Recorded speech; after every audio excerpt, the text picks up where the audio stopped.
नमस्कार मित्रों, history research point पर आप सभी का स्वागत करता हूं। आप सभी का स्वागत है हिस्ट्री रिसर्च पॉइंट पर।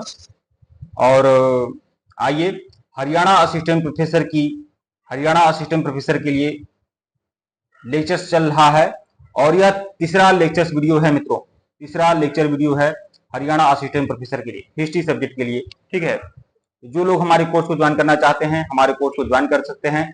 हमारा ऑफिशियल व्हाट्सएप नंबर डिस्क्रिप्शन में है और यहाँ पर भी हमारा ऑफिशियल व्हाट्सएप नंबर शो हो रहा है। 8318397276 हमारा ऑफिशियल व्हाट्सएप नंबर है। जो लोग हमारे कोर्स को ज्वाइन करना चाहते हैं ज्वाइन कर सकते हैं। बहुत ही बढ़िया बेहतरीन क्लास चल रही है और 8318397276 हमारा ऑफिशियल व्हाट्सएप नंबर है। 2199 रुपए का कंप्लीट कोर्स है। इसमें आप लोग को 2500 से 3000, 2500 से लेकर 3000 एमसीक्यू टेस्ट सीरीज मिलेगी फुल एक्सप्लेनेशन के साथ।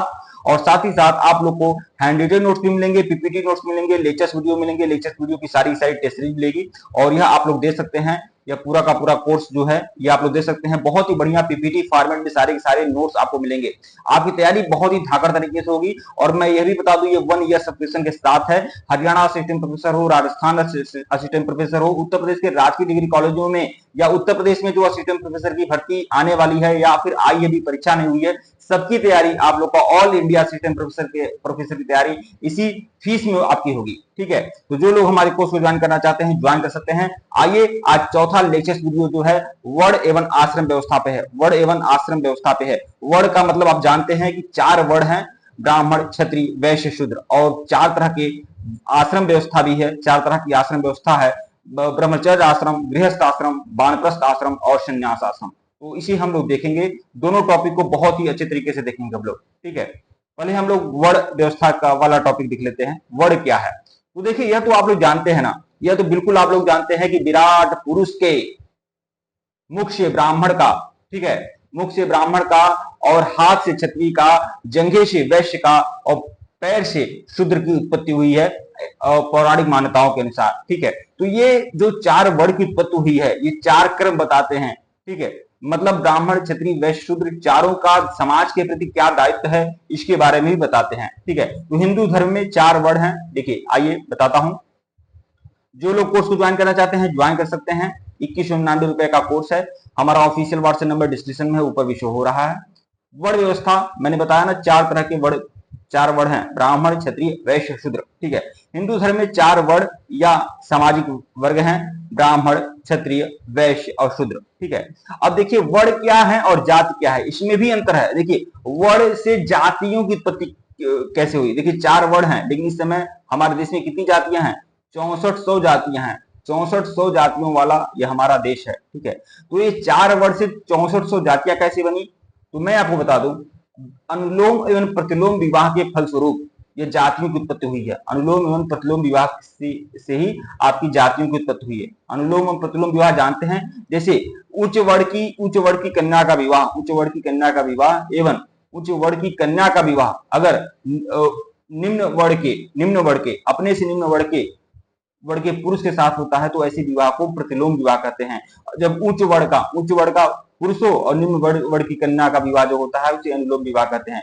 तो एवं इसीलिए अनुलोम एवं प्रतिलोम विवाह के फलस्वरूप ही जातियों की उत्पत्ति हुई।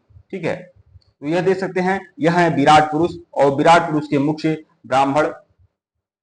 ब्राह्मण, ठीक है, और हाथ से क्षत्रिय, ठीक है, क्षत्रिय, ठीक है, और जंघे से वैश्य एवं पैर से कौन? शूद्र की उत्पत्ति हुई है। ठीक है, ये है विराट पुरुष। ठीक है, तो यह ब्राह्मण का कर्तव्य क्या है? अध्ययन करना, अध्यापन करना, दान देना, दान लेना। ठीक है, क्षत्रिय का कर्तव्य क्या है? देश और समाज की रक्षा करना। ठीक है, और वैश्य का कर्तव्य क्या है? व्यापार करना। ठीक है, और समाज में अपना योगदान देना। और शूद्र का काम क्या है? शूद्र का काम है, जब ये ब्राह्मण, क्षत्रिय, वैश्य समाज और देश में अपना योगदान दे रहे हैं तो इस शूद्र का कार्य क्या है? शूद्र का कार्य है इन तीनों वर्णों की सेवा करना। ठीक है, क्योंकि तीनों लोग समाज और देश के लिए काम कर रहे हैं। ठीक है, 4 वर्ण दिखते हैं। तो देखिए, इन चारों वर्णों में ब्राह्मण क्या है? ब्राह्मण सबसे ऊपर है। ठीक है, इन वर्णों के बारे में इन वर्णों के बारे में कहा जाता है ये भगवान के शरीर के अलग अलग हिस्सों से उत्पन्न हुए हैं। जैसे कि मैंने बताया ना कि ब्राह्मण की उत्पत्ति कैसे हुई है? विराट पुरुष के मुख से ब्राह्मण की उत्पत्ति हुई है, ठीक है। और हाथ से क्षत्रिय की, जंघे से वैश्य की और पैर से शूद्र की उत्पत्ति हुई है। तो इन चारों वर्णों में ब्राह्मण जो है सबसे ऊपर है, सबसे निम्न कौन है? सबसे निम्न जो है आपका शूद्र है, ठीक है। ब्राह्मण की उत्पत्ति ब्रह्मा के मुख से हुई है, क्षत्रिय की उत्पत्ति भुजाओं से और वैश्यों की उत्पत्ति जो है जांघों से हुई है, और शूद्रों की उत्पत्ति ब्रह्मा के चरणों से हुई है, ब्रह्मा के चरणों से हुई है, ठीक है। इन वर्णों के कर्तव्य और उनके स्वभाव से उत्पन्न गुणों के मुताबिक भी बांटा गया है, ठीक है। इन वर्णों की कर्तव्य भी बताया गया है कि कर्तव्य क्या है। ब्राह्मण का कर्तव्य क्या है? समाज में, समाज के लोगों को ज्ञान देना, ठीक है, धार्मिक कार्य करना और ज्ञान देना, ठीक है, अध्ययन करना, अध्यापन कराना, ठीक है। और कभी भी कोई ब्राह्मण अगर ज्ञान देता है तो उसके बदले की में उसकी फीस नहीं ले सकता है। तो वैदिक काल में यह भी नियम था, ठीक है। कौटिल्य ने तो यह भी कहा है कि धन लेकर शिक्षा देने वाला जो ब्राह्मण है वो चंडाल के बराबर है, चंडाल तुल्य है, ठीक है। इतना निंदनीय माना जाता था वैदिक काल में। ब्राह्मण अगर धन लेकर शिक्षा देता है तो बहुत ही निंदनीय माना जाता था, ठीक है। आगे देखेंगे ब्राह्मणों के कर्तव्य क्या है। तो ब्राह्मणों का कर्तव्य है मन और इंद्रियों पर क्या? संयम रखना, तप करना, पवित्रता रखना, धैर्य रखना, धर्म धारण के अनुसार कार्य करना, ज्ञान देना, साक्षात्कार और परलोक में विश्वास करना। ये क्या था? ब्राह्मणों के क्या थे? ब्राह्मणों के कर्तव्य थे। आगे देखिएगा क्षत्रियों के कर्तव्य क्या है? पराक्रम, साहस, धैर्य, निपुणता, युद्ध से न भागना। कोई भी क्षत्रिय युद्ध में पीठ नहीं दिखा सकता था। युद्ध से न भागना क्या है? क्षत्रियों का कर्तव्य है। मतलब अगर युद्ध क्षेत्र में आ जाएं तो वीरगति प्राप्त होगी, या फिर वीरों की भांति विजय प्राप्त करेंगे, या वीरों की भांति हम लोग वीरगति प्राप्त कर लेंगे। यही क्षत्रियों का कर्तव्य था। दानशीलता, क्षत्रिय का काम क्या है? दान देना, ठीक है, और प्रभुता, यह क्षत्रियों का कर्तव्य था। वैश्य के कर्तव्य क्या थे? कृषि कार्य करना, पशुपालन करना और व्यापार करना। ये क्या था? वैश्यों का कर्तव्य था। शूद्रों के कर्तव्य क्या थे? शूद्रों का कर्तव्य एक ही कर्तव्य था, और वह क्या था? सेवा करना, ठीक है। देख सकते हैं कि ब्राह्मणों के कितने सारे कर्तव्य हैं, क्षत्रियों के कितने सारे कर्तव्य हैं, वैश्यों के कितने सारे कर्तव्य हैं, ठीक है। तो शूद्र का क्या है? शूद्र का क्या है? एक ही कर्तव्य है, बस एक ही भार उसके पास है, वह क्या है? सेवा का भार है, ठीक है। वैदिक काल में ही यह वर्ण व्यवस्था कठोर थी और महाभारत काल में इसकी कठोरता कम नहीं हुई थी।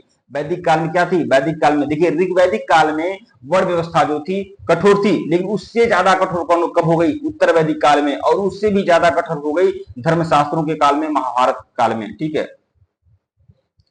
हिंदू धर्म में वर्ण क्या है? वर्ण क्या है हिंदू धर्म में?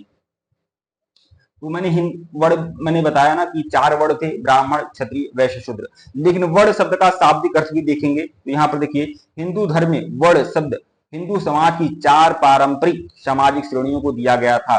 प्राचीन भारतीय भाषा संस्कृत में वर्ण का अर्थ क्या होता है? वर्ण का अर्थ क्या होता है? रंग होता है, ठीक है। और पारंपरिक रूप में इसका अर्थ व्यक्ति के रंग अथवा व्यवसाय की पसंद से होता था। वर्ण का एक मतलब रंग भी होता था, ठीक है, रंग भी होता है। तो हिंदू धर्म में वर्ण व्यवसाय या व्यक्तिगत स्वभाव पर आधारित सामाजिक श्रेणियां थी। तो वर्ण क्या था? ब्राह्मण, क्षत्रिय, वैश्य, शूद्र क्या था? यह व्यवसाय का अलग अलग श्रेणियां थी। ये ब्राह्मणों का व्यवसाय अलग था, क्षत्रियों का व्यवसाय अलग था, कर्तव्य अलग थे, शूद्रों का अलग था, ठीक है। इस आधार पर आगे देखिएगा। अब देखिए आश्रम व्यवस्था के बारे में देखेंगे। आश्रम व्यवस्था क्या है? तो देखिए, भारतीय विद्वानों ने मानव जीवन के 4 प्रयोजन धर्म, अर्थ, काम, मोक्ष का निर्धारण किया है। कितने हैं? कितने पुरुषार्थ हैं? धर्म, अर्थ, काम, मोक्ष, ठीक है। तो धर्म जो पुरुषार्थ है वो ब्रह्मचर्य आश्रम में होता था। गृहस्थ आश्रम क्या होता था? अर्थ भी होता था, काम भी होता था। और ब्रह्मचर्य आश्रम का भी, ब्रह्मचर्य आश्रम में अर्थ और काम का होता था। वानप्रस्थ में क्या होता था? धर्म होता था, अर्थ नहीं होता था और काम भी नहीं होता था, मोक्ष होता था। और संन्यास आश्रम में क्या होता था? ये भी, इसमें भी धर्म और मोक्ष ही होते थे, मोक्ष इसमें ज्यादा होता था, ठीक है। तो भारतीय विद्वानों ने मानव जीवन को 4 प्रयोजन पुरुषार्थ, धर्म, अर्थ, काम और मोक्ष का निर्धारण किया है। मनुष्यों को इन चारों प्रयोजनों की सिद्धि के लिए विशिष्ट श्रम की आवश्यकता थी। मनुष्य श्रम पूर्वक जीवन व्यतीत करे और समस्त कर्तव्यों का पालन करे, इस उद्देश्य की पूर्ति के लिए ही आश्रम व्यवस्था का निर्माण किया गया था। तो आश्रम व्यवस्था जो था, मनुष्य के जीवन को 100 वर्ष मानकर उसे 4 भागों में बांटा गया था, 25-25 वर्ष, ठीक है। मतलब 25 वर्ष तक क्या था? ब्रह्मचर्य आश्रम था। 25 से 50 तक क्या था? गृहस्थ आश्रम था। और 50 से 75 था वानप्रस्थ, और 75 से 100 जो था वो संन्यास आश्रम था, ठीक है। आश्रम व्यवस्था की उत्पत्ति वैदिक काल में हुई थी। आश्रम व्यवस्था को लेकर कुछ और भी बातें हैं। आश्रम व्यवस्था का उल्लेख सबसे पहले किसमें है? जवाली उपनिषद में है। जवाली उपनिषद में 4 प्रकार के आश्रमों की बात की गई है, ब्रह्मचर्य, गृहस्थ और वानप्रस्थ। ये जो 3 आश्रम हैं, ये आपकी किसमें है? आपके जाबाल उपनिषद में है। जबकि नहीं, देखिए जाबाल उपनिषद में ब्रह्मचर्य, गृहस्थ, वानप्रस्थ और संन्यास चारों आश्रमों का उल्लेख जो है वह जाबाल उपनिषद में है। जबकि छांदोग्य उपनिषद में ब्रह्मचर्य, गृहस्थ और वानप्रस्थ का उल्लेख है। 3 आश्रमों का उल्लेख जो है वो छांदोग्य उपनिषद में है और चारों आश्रमों का उल्लेख जो है जाबाल उपनिषद में है। आगे मैं बताऊंगा छांदोग्य उपनिषद के बारे में। मनुस्मृति में 3 आश्रमों का जिक्र है, वही ब्रह्मचर्य, गृहस्थ और वानप्रस्थ। ठीक है। आश्रम व्यवस्था का विकास ब्राह्मणों ने किया था जब जैनों और बौद्ध धर्म भी लोकप्रिय होते। जब जैन धर्म और बौद्ध धर्म लोकप्रिय हो रहे थे, जब बुद्ध और महावीर का काल था और धर्म और जैन ग्रंथ जैन धर्म और जैन धर्म जो थे लोकप्रिय हो रहे थे, उस समय आश्रम व्यवस्था का विकास ब्राह्मणों ने किया था। ठीक है। आश्रम व्यवस्था के मुताबिक मनुष्य जीवन को 4 भागों में बांटा गया था। 4 भागों में बांटा गया था, हमने बताया, ब्रह्मचर्य, गृहस्थ, वानप्रस्थ और संन्यास। ठीक है। आश्रम व्यवस्था से संबंधित कुछ और भी बातें हैं, ब्रह्मचर्य, गृहस्थ, वानप्रस्थ, संन्यास, ये तो आपको हो गया। आश्रम व्यवस्था के मुताबिक मनुष्य के जीवन के पहले 25 साल ब्रह्मचर्य आश्रम में, अगले 25 साल गृहस्थ आश्रम में और तीसरे 25 साल वानप्रस्थ आश्रम में और बाकी 25 साल संन्यास आश्रम में बिताए जाते थे। आश्रम व्यवस्था के मुताबिक मनुष्य जीवन को एक तीर्थ यात्रा माना गया है, एक तीर्थ यात्रा माना गया है। ठीक है। आश्रम व्यवस्था के मुताबिक मनुष्य को सबसे पहले ज्ञान की प्राप्ति करनी चाहिए, फिर संसार की वास्तविकताओं को भोगना चाहिए, उसके बाद सांसारिक झपटों से दूर रहकर ईश्वरीय ज्ञान प्राप्त करना चाहिए। तो आश्रम व्यवस्था के मुताबिक मनुष्य को ऐसे जीवन जीना चाहिए। ठीक है। आश्रम व्यवस्था का उल्लेख जो है वह देख लीजिए, आश्रम व्यवस्था का उल्लेख किसमें हुआ है? जैसे कि मैंने बताया ना कि छांदोग्य उपनिषद में 3 आश्रमों का उल्लेख है, केवल 3 आश्रमों का उल्लेख छांदोग्य उपनिषद में है। और जाबालो उपनिषद जो है उसमें चारों आश्रमों का उल्लेख है। अगर पूछा जाए कि चारों आश्रमों का उल्लेख किस उपनिषद में है, तो जाबालो उपनिषद में है। मनुस्मृति में भी 3 आश्रमों का उल्लेख किया गया है। तो यह बातें आप लोग ध्यान रखिएगा। ठीक है। और आश्रम व्यवस्था की शुरुआत कब हुई थी? उत्तर वैदिक काल में। ठीक है। मतलब 1000 BC के बाद आश्रम व्यवस्था की शुरुआत हुई थी।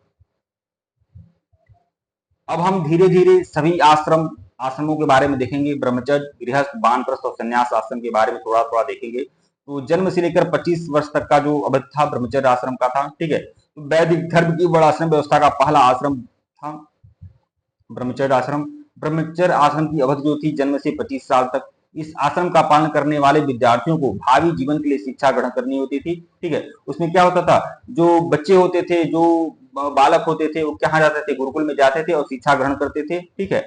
भावी जीवन के लिए। ब्रह्मचर्य का अर्थ क्या है? सात्विक जीवन बिताना, शुभ विचारों से अपने वीर्य का रक्षण करना। वीर्य का रक्षण करना मतलब एकदम ब्रह्मचर्य का मतलब पूरी तरह से ब्रह्मचारी जीवन रखना। ठीक है। भगवान का ध्यान रखना और विद्या ग्रहण करना। ब्रह्मचर्य का पालन करने वाले को ब्रह्मचारी या ब्रह्मचारिणी कहा जाता था। ठीक है। गृहस्थ आश्रम में देखिए, अब देखिए ब्रह्मचर्य आश्रम 0 से 25 साल तक आपका क्या था? ब्रह्मचर्य आश्रम था। और 25 से लेकर 50 तक जो था वो गृहस्थ आश्रम था। मतलब 25 वर्ष के बाद जो लड़का होता था, जो बालक होता था, उसकी उसकी शादी होती थी, उसका विवाह हो जाता था और वह गृहस्थ आश्रम में प्रवेश करता था। तो देखिए गृहस्थ आश्रम हिंदू आश्रम व्यवस्था के 4 आश्रमों में दूसरा आश्रम है। यह वह अवस्था थी जब व्यक्ति विवाह करके घर बसा लेता था और घर की जिम्मेदारियां संभालता था। गृहस्थ आश्रम को लेकर भी कुछ बातें हैं। गृहस्थ आश्रम को धर्म ग्रंथों में सबसे श्रेष्ठ माना जाता है। सबसे श्रेष्ठ आश्रम जो था वह गृहस्थ आश्रम था, क्योंकि गृहस्थ आश्रम में ही आपका बहुत सारे पुरुषार्थों की प्राप्ति होती थी। हम ऋणों से मुक्त होते थे, गृहस्थ आश्रम में ही ऋणों से मुक्त होते थे। इसलिए गृहस्थ आश्रम को धर्म ग्रंथों में सबसे श्रेष्ठ आश्रम कहा गया है। गृहस्थ आश्रम में व्यक्ति धर्म, अर्थ, काम और तीनों पुरुषार्थों को यथोचित सेवन कर सकता था। धर्म, अर्थ, काम, तीनों पुरुषार्थ में, 4 पुरुषार्थ में धर्म, अर्थ और काम, तीनों पुरुषार्थों की पूर्ति किसमें हो जाती थी? गृहस्थ आश्रम में ही हो जाती थी। गृहस्थ आश्रम में व्यक्ति संयम, सेवा और सहिष्णुता का साधना करता था। ठीक है। गृहस्थ आश्रम में व्यक्ति का आत्मा का विकास परिवार तक होता था। गृहस्थ आश्रम के बारे में संत तिरुवल्लुवर ने क्या कहा है? गृहस्थ जीवन ही धर्म का पूर्ण रूप है। यह ध्यान रखिएगा, यह परिभाषा। गृहस्थ आश्रम के बारे में संत तिरुवल्लुवर ने कहा है कि गृहस्थ जीवन ही धर्म का पूर्ण रूप है। धर्म का पूर्ण रूप इसलिए कहा गया है क्योंकि तीनों आश्रमों की पूर्ति किसमें होती है? गृहस्थ आश्रम में होती है। धर्म, अर्थ और काम की पूर्ति किसमें होती है? गृहस्थ आश्रम में होती है। इसके अलावा पंच ऋण, भूत ऋण, ऋषि ऋण, देव ऋण, यज्ञ ऋण, पितृ ऋण, पांचों जो ऋण है ना, पंच ऋण, आगे बताऊंगा आपको। जो 5 ऋण होते हैं, हर व्यक्ति पर 5 ऋण होता है, भूत ऋण, ऋषि ऋण, देव ऋण, यज्ञ ऋण, पितृ ऋण। तो पंच ऋण से मुक्ति भी किसमें होती है? गृहस्थ आश्रम में ही होती है। गृहस्थ आश्रम की जो अवधि होती है 25 से 50 साल होती है। गृहस्थ आश्रम के बाद कौन सा आश्रम आता है? वानप्रस्थ आश्रम आता है। ठीक है, अब हम वानप्रस्थ आश्रम देखेंगे। तो देखिए गृहस्थ आश्रम के बाद मतलब 50 से 75 साल का जो अवधि है वह है वानप्रस्थ आश्रम। इसमें क्या होता था? इसमें जो लोग होते थे वनों में चल जाते थे। ठीक है, घर परिवार छोड़कर लोग वनों में चल जाते थे और वनों में ही वह एकाकी जीवन व्यतीत करते थे। ठीक है, धार्मिक और नैतिक कर्तव्यों का पालन करते हुए व्यक्ति सक्रिय जीवन में तटस्थ रहते हुए गृह त्याग कर वानप्रस्थ में प्रवेश करता था। तब उसका राग द्वेष ज्यादा रहता था, तटस्थता से ही राग द्वेष हटता था। ठीक है, किसी प्रकार का कोई राग द्वेष नहीं रहता था। यही शिक्षकों का धर्म है, यही योद्धाओं और धर्म रक्षकों का धर्म भी है, यही मोक्ष का मार्ग है और यही आचार्यों का धर्म माना जाता है। क्या? वानप्रस्थ आश्रम। वानप्रस्थ में प्रवेश करने के बाद प्रारंभ में वानप्रस्थी समाज और संघ को सबल बनाने के लिए कार्य करता था। ठीक है, और फिर वह वन और आश्रम में चला जाता था और पूर्णतः वानप्रस्थ आश्रम में रहता था। मतलब वनों में जाकर एकाकी जीवन जीना ही आपका वानप्रस्थ आश्रम में आता है। और सबसे आखिरी जो आश्रम है वह है संन्यास आश्रम। संन्यास आश्रम की जो अवधि है वो 75 से लेकर 100 साल तक है। ठीक है, इस आश्रम में व्यक्ति इसलिए प्रवेश करता था ताकि वह मोक्ष प्राप्त कर ले। इस आश्रम का उद्देश्य केवल एक होता था, मोक्ष प्राप्त करना। ठीक है, संन्यास आश्रम का उद्देश्य मोक्ष की प्राप्ति है। संन्यास का अर्थ सांसारिक बंधनों से मुक्त होकर निष्काम भाव से प्रभु का निरंतर स्मरण करते हुए रहना। शास्त्रों में संन्यास को जीवन की सर्वोच्च अवस्था कहा जाता है। जीवन की सर्वोच्च अवस्था क्या थी? संन्यास आश्रम थी। ठीक है, संन्यास का व्रत धारण करने वाला क्या कहलाता था? सन्यासी कहलाता था। यहाँ पर देख सकते हैं सन्यासियों का फोटो है, सन्यासियों का चित्र बना हुआ है, आप लोग देख सकते हैं। ठीक है, ठीक है मित्रों, वीडियो को लाइक और चैनल को सब्सक्राइब करेगा, टेलीग्राम को बिल्कुल ज्वाइन करेगा, लिंक डिस्क्रिप्शन में दिया गया है। अगर इसके पहले का वीडियो नहीं देखे हैं तो प्लेलिस्ट में जाइएगा, HPSC assistant professor history lectures के नाम से प्लेलिस्ट बनी हुई है, जाकर देखिएगा। आप लोग देख सकते हैं ये सभी कोर्स आप लोग के ओपन है और इसमें आपका वर्ण व्यवस्था के बारे में हम लोगों ने पढ़ लिया है और आसन व्यवस्था के बारे में पढ़ लिया है। ठीक है, ठीक है मित्रों, धन्यवाद आप लोग को। जो भी लोग हमारे कोर्स को ज्वाइन करना चाहते हैं हमारे ऑफिशियल व्हाट्सएप नंबर पर मैसेज कर सकते हैं 8318397276 हमारा ऑफिशियल व्हाट्सएप नंबर है। 2199 रुपए का कंप्लीट कोर्स है, आप लोग ज्वाइन कर सकते हैं। टेलीग्राम आप सभी लोग ज्वाइन कर लीजिएगा, लिंक डिस्क्रिप्शन में दिया गया है टेलीग्राम का। धन्यवाद आप लोग को।